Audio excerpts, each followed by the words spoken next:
and was a primary witness before House and Senate committees talking about energy. John serves as chairman. At the same time he was doing all this, he serves as chairman of the National Urban League. He's a member of the U.S. Department of Energy's Hydrogen and Fuel Cell Technical Advisory Committee. He serves on the boards of the Foreign Policy Association, Strategic Partners, LLC, and the U.S. Energy Association. John Hoffmeister is a fellow of the National Academy of Human Resources, and I was really pleased and proud as CEO of the partnership to get to work very closely with him when he served as chair of the Greater Houston Partnership Board. John has a bachelor's and master's degree in political science from Kansas State University. He is currently writing a book, and I'm sure he'll want to talk to us a little bit about that. But let's give a warm Gulen Institute welcome to John Hofmeister.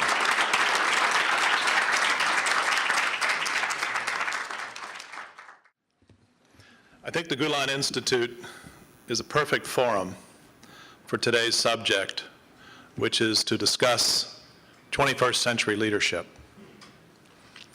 21st century leadership, I think, is something that needs to come to the fore quickly. Some have described the transition taking place next week in Washington as the last 20th century administration giving way to the first 21st century administration. For me, when I think about the 20th century and leadership in the 20th century, I can't but help think about the tens of millions of people who died in violence. I can't help but think of the enormous poverty and the enormous lack of food, malnutrition, lack of health that permeates the world. And the Gulen Institute, of course, standing for the highest human values that we can imagine, is really a place where leadership is at the core of our future as represented by high human values. All around the world, I've asked the following question: who were the most outstanding leaders in the 20th century, and what did they have in common? And that usually leads to a lot of responses, and people bring up names of famous people, names of military generals, of presidents, of prime ministers, of academic individuals. But almost nobody answers the question fully.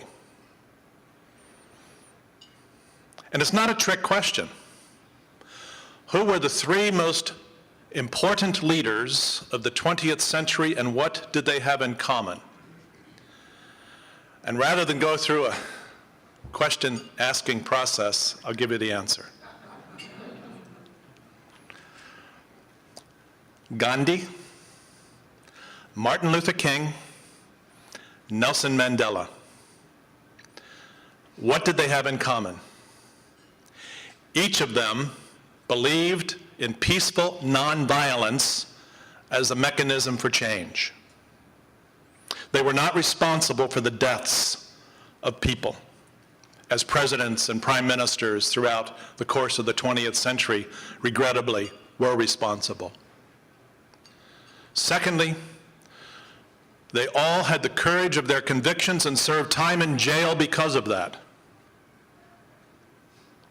And thirdly, in a century that was clearly dominated by the last vestiges of European colonialism, there were three persons of color who at the time of their leadership ascension were often looked at askance because of their color. Three leaders that stood for what is important, which is human dignity and freedom and the rights of man. So the 20th century did some very good things, but the 20th century also was a century of extremes, as we saw in my description of the violence, the poverty, the malnutrition, the ill health of millions and millions of fellow citizens. In an organizational sense, we learned a lot in the 20th century. People like Peter Drucker taught us about the art of managing, called leadership, talked about structures and processes, tasks, responsibilities, accountabilities. Very important to put a dogma around management and leadership. We learned a lot about other kinds of organizational leadership. How many of us sat in quality circles? How many of us are familiar with the walk the talk and other kinds of management initiatives which are very important to leaders? The engagement process, the communications process. And so we went through all kinds of leadership initiatives, restructuring, offshoring, outsourcing, all kinds of leadership initiatives designed to drive productivity in organizations so businesses could be more successful, each of which had a benefit, each of which had a cost, whether it was a financial cost, oftentimes a social cost, or other kinds of burdens that we placed on employees. But leadership in the 20th century also saw, in addition to its progress, it saw some abuses. The abuses of learning how to take tax advantages and stretch the rules of accounting.